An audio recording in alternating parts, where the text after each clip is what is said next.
Hello, you wonderful people, and welcome to another episode of Super-Fanta-Fi, the speaking show where I talk about TV shows of the supernatural, fantasy, and/or science fictional genre. For today's episode, I'm going to talk about the latest episode of Teen Wolf. So a lot of stuff went down in this episode.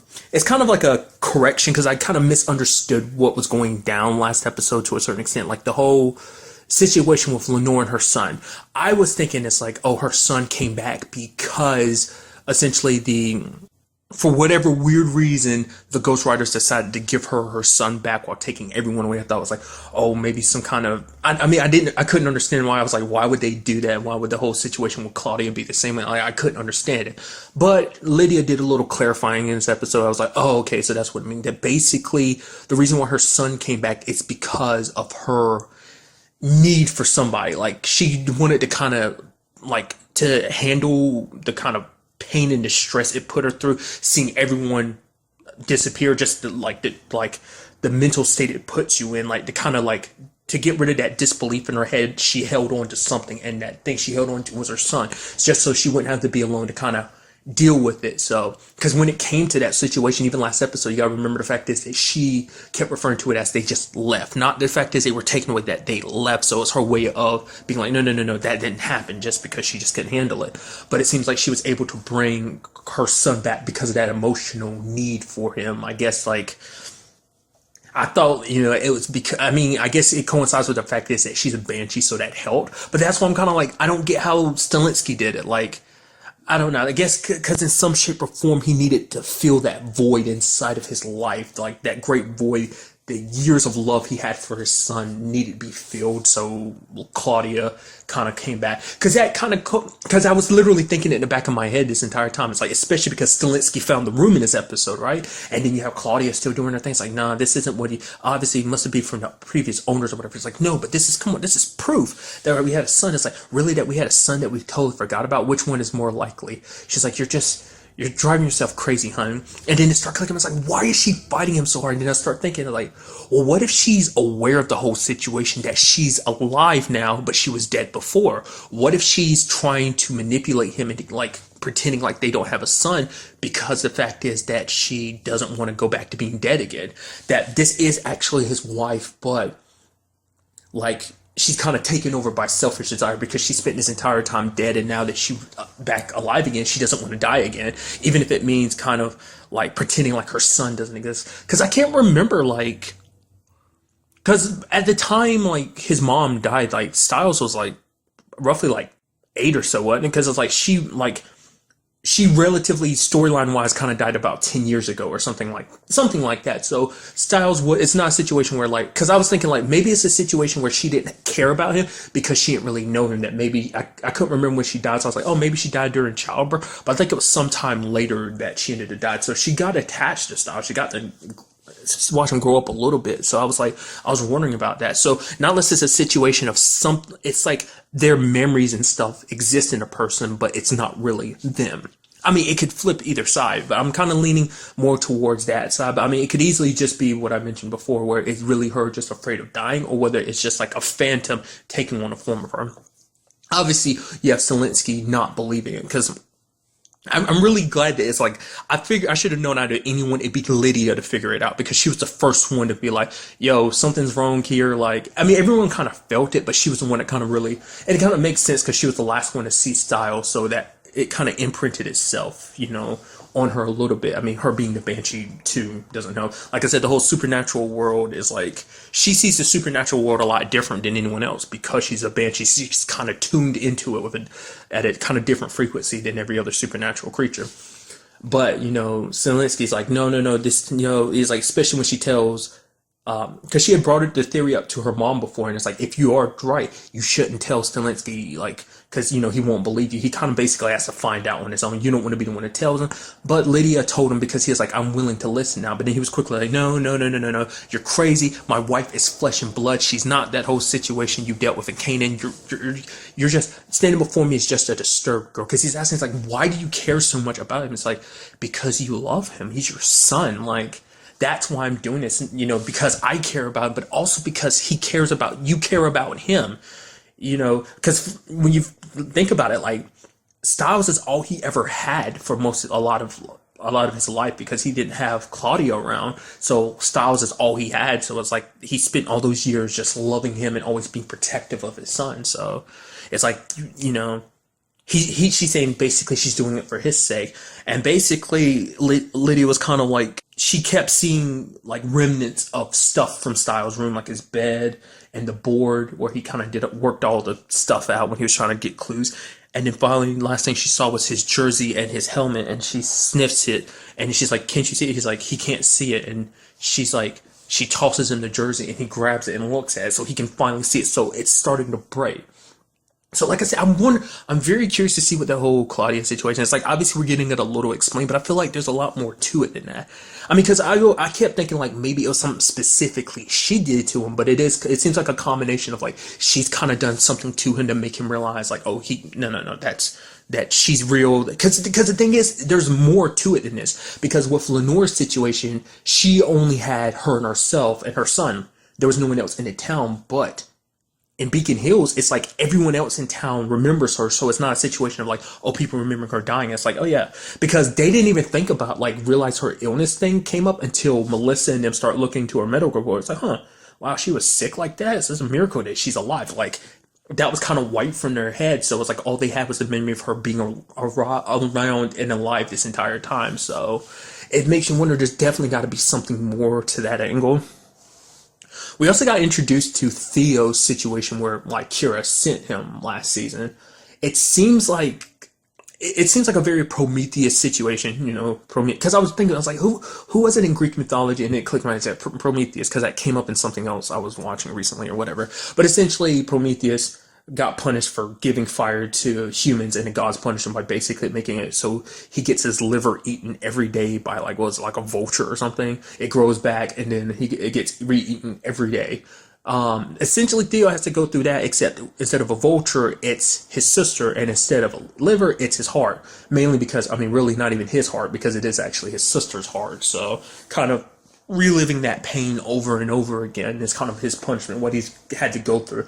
God, I can't remember how long they've actually said. It's been a couple months, hasn't it? Since, like, from between this season and last season, I think it's been like a couple months maybe. So he was trapped in there, reliving that over and over and over again. And he got to the point he was like, yeah, don't ever stop, because he realized he deserved it. So it's going to be interesting to see where Theo plays out in all of this, because there have been moments in the episode where it seems like he might be able to be trusted, but then again, it's like Scott goes back to it. It's like, let's not forget what he did. He's not to be trusted. He tricked you into trying to kill me, then kill me himself, and he killed a lot of people. Tracy, the other dude, the one who he got his electric powers from, the whole reason why they brought him back.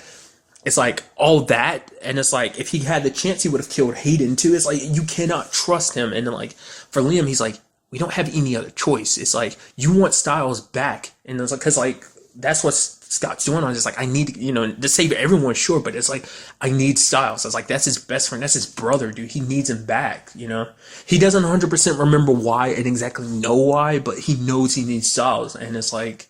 So then he was like, then this is our only choice.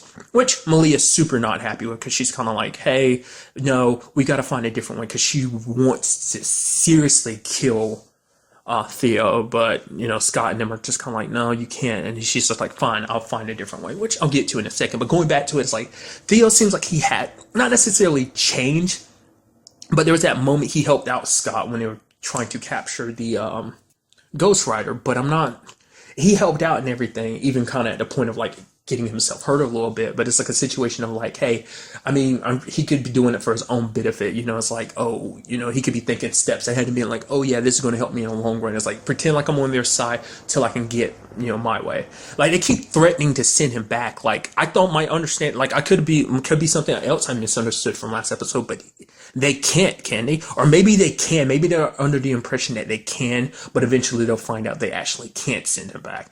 Or maybe they know, I mean, at the very least, maybe Hayden and Liam know that they can't send him back, but they're just not letting anyone else know. Because it's like what Theo's hearing, it's like if they told anyone else at any point in time, he'd find out too. So maybe they're keeping that between, I don't know.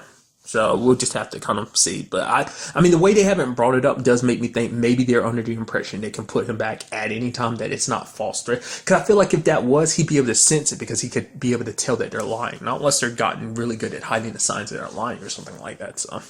So I mean, it's really hard to say whether he's really changed or not.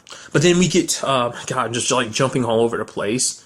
They ended up capturing a ghostwriter and tried to talk to him, but there's no communication. It seems the reason why the whole Parrish situation, because Mason kind of corrects himself, it's like, I was right and I'm slightly wrong. It's not that they're scared of Parrish or, the Hellhound. They were trying to communicate with him, and they ended up talking in this episode. Now, to me, I don't know where... That's still something we're in the dark about. And I did get my answer of like the whole Parrish situation is the Hellhound still inside him. It's still inside him, obviously. It seems like maybe it's because the Ghostwriters and the Hellhounds are kind of like supernatural brethren in the like grand scheme of things of life and death. They're kind of connected. The reason why they talk the same language, essentially. So I was also thinking maybe it's connected to the fact is that Parrish is technically dead. He's only technically alive because of the Hellhound. And that's still something, I think I brought it up before, but I wasn't sure. It's like, what about the whole him and Lydia thing? Did that just like kind of fizzle out between seasons or what? Or is that something they're just not dealing with? Because it's like him and Lydia actually haven't even been in the same room together this entire season so far. So it's kind of like, is that not a thing? I guess it's because they're trying to focus more so on the Stiles aspect of it, because at this point in time it's kind of hard to say, because it's like they're leaning towards like him and Lydia, but at the same time also leaning towards him and Malia, even though that was never really, I mean, Stiles has always had a crush on Lydia, but that kind of disappeared. Like he always looked at her as a very good friend, but it was never like, once Malia came into the picture, it's like they both kind of moved on, especially because she had Parrish. But it's kind of like, I don't know whether they're trying to set it up so when Stiles coming back, it's going to be like a love triangle situation, maybe. I don't know. It's really hard to say. I don't know. I just thought that was kind of interesting. Like it's there in the back of my mind. It's like because they have not literally been in the same room together this entire season so far. So I mean, that just kind of got me thinking. Kind of pushing more so to the fact is that they are connected, because it does seem like, while Parrish was standing there, it ended up saying something and he ended up going Hellhound and almost trying to bust the Ghostwriter out. So I'm guessing they have some kind of sway over the Hellhound or something. I don't know, because the last time we see Parrish, he's just like, don't follow me, and he just runs away, and it's like, okay, what the hell is up with that? There's also the other side of things with the teacher. The Nazi werewolf, Mr. Douglas, shows up, basically ends up killing the Ghostwriter, which is like, he makes it seem super easy. I guess that just shows you how strong he is. The fact is that he kills someone like that. I mean, like I say, it could coincide with the fact is that he's done what he's done. The fact is that he's eating those parts of people's brains are kind of essentially that person's soul. Maybe that plays a part in it, but also because he is a really old werewolf. So maybe that also plays a part in it, because he's had more time to really develop his powers as a werewolf compared to someone like Scott, who hasn't been a werewolf, who's only been a werewolf for like a couple years. So maybe that plays a part. But he kind of effortlessly took down the writer. And also, because I was wondering, I get like, you felt like Douglas was kind of looking at Theo, being like, okay, trying to be like, okay, what's up with you? Why?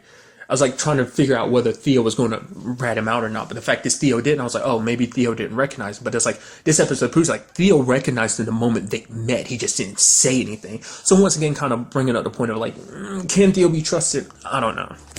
But also, it does seem like it is proving my point that he is the one that they're after. Because they did notice something, like there was a conversation earlier where like the Ghostwriter kind of turns towards Scott and looks at him. And they're kind of like, well, what's up with that? And Theo kind of goes, oh yeah, he recognized that Scott's the alpha. And it's like, is it because they know who they're looking for? They don't know exactly what he looks like until they come across him. Maybe it's a situation where Scott and Douglas are actually kind of similar, not just because of the whole alpha thing, but also because maybe they're true alphas. Maybe Douglas is a true alpha himself. Like, he managed to rise to the top without taking the power from someone else. Maybe, I don't know. It seems hard to believe that, because it seems like he's the type of person that would take it.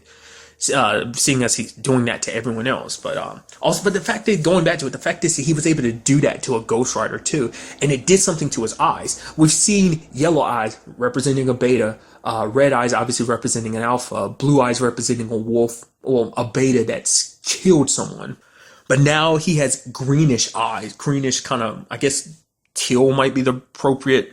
I don't know. I'm not very good at colors like that. Especially when you get on like super like, oh yeah, this like it's this specific color like that. It's like, yeah, roughly it's like greenish blue, which is, teal, but still, you know what I mean? It's like, what the hell does that mean? Because it seems like obviously they had like, it seems like the Ghost Riders have some kind of connection, because the moment he did that, which I wasn't expecting. I was expecting him just to like snap his neck. I was like, man, he's going to make this look effortlessly easy, which he still did. But nevertheless, it's like the other riders, they were charging forward and then they kind of turned tail and ran. So it's like, is that because that part of the brain that he ate kind of connects him with the Ghost Riders, hence the eye thing? Is it kind of like, I mean, because it's just showing you just how powerful he's becoming. It's like, we still don't really understand like what exactly eating that part of the brain, like Melissa kind of best described it as almost like the soul for the human body, or was it Arjun who described it like that? Nevertheless, it's kind of like, technically it's kind of like carrying on a piece of that person's energy with you, I guess. So that's why I'm wondering like why he was doing that. Maybe eating that part of people's brains gets him super strong. Because to me, I thought that's how he fit in, like how he knows what he knows is because when he eats that part of people's brains, he adopts their personality as well as any information they have. Like everything that makes that person them, whether it's the knowledge they know or just the personality and everything, like he adopts that. I don't know. It seems like power too, because like he's able to use the whip like a Ghost Rider would, because he uses it on Corey, which super sucks, because that was always crossing my mind. I knew it was going to happen to either him or Mason. I knew it was going to be one of those two that ended up getting ghosted at some point. Funny considering that's what the name of the last episode was. Never mind. But especially, it just hits you even harder because it's like, I was like, oh, duh. Because like you see Corey out in the woods alone. I was like, no, please don't. And Mr. Douglas comes like, this sucks. He's like, I've waited for this for such a long time, and uses the whip on Corey. Because Corey had that, so him and Mason had that whole adorable conversation. Because Hayden walks up, I was like, where's Corey? He's like, oh yeah, Corey's over there. And Corey's like, how did you know where I was? It's like, this like the way the light hits you, even when you're using your powers. So there's like a little like reflective nature to you, even when you're hidden away, so I can find you. And it was just kind of like, oh, look at you, Mason, knowing the exact same thing to kind of sweep, your man off his feet. Just like, I don't know, like he knew exactly what to say, because that was some adorable ass shit to say, because it's like, it's like, I don't really have any superpowers. The only superpower I have is finding you. And it's like, there you go, saying the right thing, which is, it should have been a sign to be like, yeah, something bad's going to happen. I literally thought Corey was going to get taken sooner. So I'm actually surprised it was at this point, but still, that sucked. Because it wasn't even a Ghost Rider that got him. It was freaking Mr. Douglas. So that just, I don't know. It sucks because now this means Mason, I don't know. It sucks to see where that's going to go. Because will Mason actually remember him or not? Maybe, like, I don't know. Because like I say, it differs for people. Because remember Gwen, she was the only person that remembered her sister. You take Stiles, like the only person that barely remembered him a lot was Lydia. Because even Scott and Malia ended up forgetting. Only Lydia held on to that little bit, So I'm trying to figure out this whole situation. Like, it seems like he is their target, but maybe there's a lot more to it than that. And it also seems like he has history with the Ghost Riders, Mr. Douglas. I don't know what's up with that. And the fact is, why did Theo keep this whole thing a secret? Because even he was like, yo, maybe you should tell the others who you really are. And it's like, does Theo want them to join forces together or something? I don't know, but it seems like, like I said, he does seem like he does have some kind of deep connection with the Ghost Riders, because it's like, oh yeah, kind of like, oh, it's been a while, I've kind of been waiting for this moment. So what that history is, I don't know. Whatever it is, maybe that has to deal with why they... Because even Theo himself said it, like, the hunt is only supposed to be for a short period of time, but they haven't left, and they're taking all these different people like this, but they shouldn't be. They take what they need and then they go. Like I said, it just seems like they're specifically choosing specific people. So something must be triggering them to go after the people they are. Like I said, I thought the whole Mr. Douglas and them thing was connected. I thought he was working with them, but it seems like he's running from them. Well, it doesn't seem like he's on that. That's the case anymore, because now, I mean, what does this mean for the future? Does this mean that, because he has that link with them, he can control them, or will they not recognize him as their enemy anymore? Will they recognize him as one of them, so he can kind of go about doing it? I mean, because a big part of this thing was also the whole thing with Peter and Malia, because Peter was Malia's plan B. She's like, she'd rather trust Peter than go through the Theo route, which is kind of like, either way sucks, because neither one of them can be trusted. They're both very self-centered people going about things for their own reasons. So, because even Melissa's like, you know who your dad is. He's a very manipulative person, doing it in whatever he wants to, kind of, will basically leave everyone else around him to kind of pick up the pieces in his wake, Luckily, Melissa kind of got a little bit of a revenge. Like, she ends up stabbing the herbs into injecting him, the same ones that she used on Argent last episode. And then Malia's like, oh, is it working? She's like, oh yeah, if he's basically in excruciating pain, it's working. And then when they get to the elevator and everything, he's kind of like, we never got that second date. Then they just kind of let him go and let him fall. And then he clicked him out. I was like, oh right, I totally forgot that was a thing. Like back in season 1, when he kind of revealed himself and Scott knew who he really was. It's like, oh, he went on a date with Melissa. I was like, I totally forgot about that. And another interesting thing in this episode, kind of going along the same lines. Well, quickly talk about it. The fact of the matter is, this is going to really mess with Scott, because last episode he saw that whole vision thing with his mom, with Melissa missing a part of the back of her head. So seeing that Ghost Rider like that is going to mess with him, probably because it's like, now, like I said, it seemed like a vision of the future, just like the whole Malia situation. It's like Theo's back. So I'm thinking that's another reason why she's even more hesitant to trust Theo, is because of that too. So it's like, maybe they were both being warned. Like I said, also, let's not forget, Lydia was the only one not shown anything. So it's like I said, because I guess banshees are immune to this whole, like, that supernatural wavelength or whatever. It's like they can tap into it, but it can't really be used.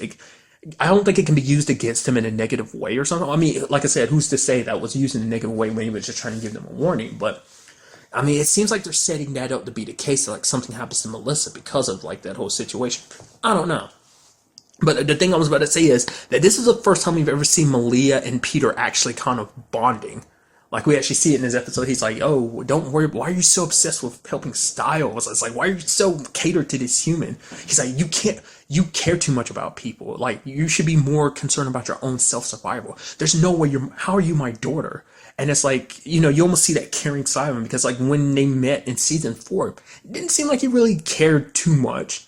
I mean, it seemed like he cared a little bit, just, and we even saw it at the beginning, like, when he found out that Malia was in, Eichenhaus, he was about to go for her, but then, like, things started to get out of hand, so he ran. So, especially with everything that happened, it's like he's kind of got another chance now, a kind of a third chance now. I mean, that second chance technically counts, but it technically doesn't. But then, going back to, like, showing the side of him that does care, he's like, okay, Malia, run. The Ghost Rider's coming. He's like, run. And she runs away, and he's getting ready to stand there and fight, but obviously they get pulled back because of the whole Douglas situation. So it's like, I don't know, it does seem like he has his own motives too. It does seem like I said, him and Theo, I don't know whether this is going to be a situation where it's like, oh, they're both going to get redeemed. I don't know. Like, you can't trust them because they both screwed everyone over too many times. Peter, he's kind of the devil versus Theo, the devil you don't really know that well. Like, his treachery, he's just been known for his treacherous side. The thing about Peter is he's not been known as a bad guy and a good guy. Like, there were points definitely in, like, season 3 where he was actually a good guy. I mean, granted, he popped back up. I mean, he was kind of his bad guy self in season 2 when he used Lydia to bring himself back to life. But still, like, in season 3, he had his moments of being a good guy. Little bits of season 4 and 2, he kind of revealed his true colors that the entire time he's been playing them, just trying to get back what was his. So who's to say there isn't more to that, still at play here. But it does seem like there is a part of him that is trying to with Malia.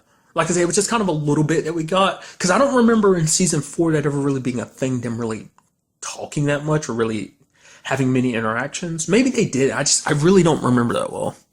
Like I said, a very good episode, but so many questions. What's Mr. Douglas's whole deal? What is he aiming for is he the one that the ghostwriters are after, and what's their history? What's up with Stilinski and the whole Stiles situation? Like, what is it? What's the Claudia?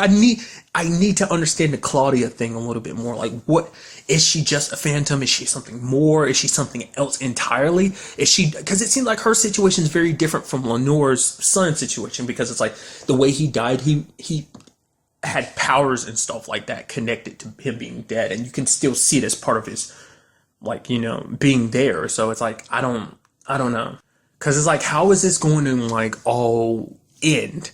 Because it seems like, because for Scott, it's like, because the writers basically say they have no intentions of stopping. Essentially, they'll go on forever, and everyone that they bring along with them will also go on forever. Essentially, they just kept, that particular writer kept repeating that. But Scott's like, no, if it means fighting them, I guess we'll have to fight them to get back everyone. It's like, I won't stop. I'll never stop until we get everyone back. So it's kind of like, I don't know. It's like, it makes you wonder, like, how will this all be resolved? Because it seems like, obviously, taking one down is not an easy thing. I mean, obviously, Mr. Douglas is an exception, but it's like they haven't really had much success on taking any of them down. Plus the whole Paris situation of like, where is he going? What does he mean don't follow him? Like, what's his connection to the Ghost Rider? Just so many questions. I'm super excited to see where everything goes. But really, that's all I wanted to talk about in this episode. Till the next time we meet, be happy, be safe, live life to the fullest, and enjoy it. Good day and goodbye.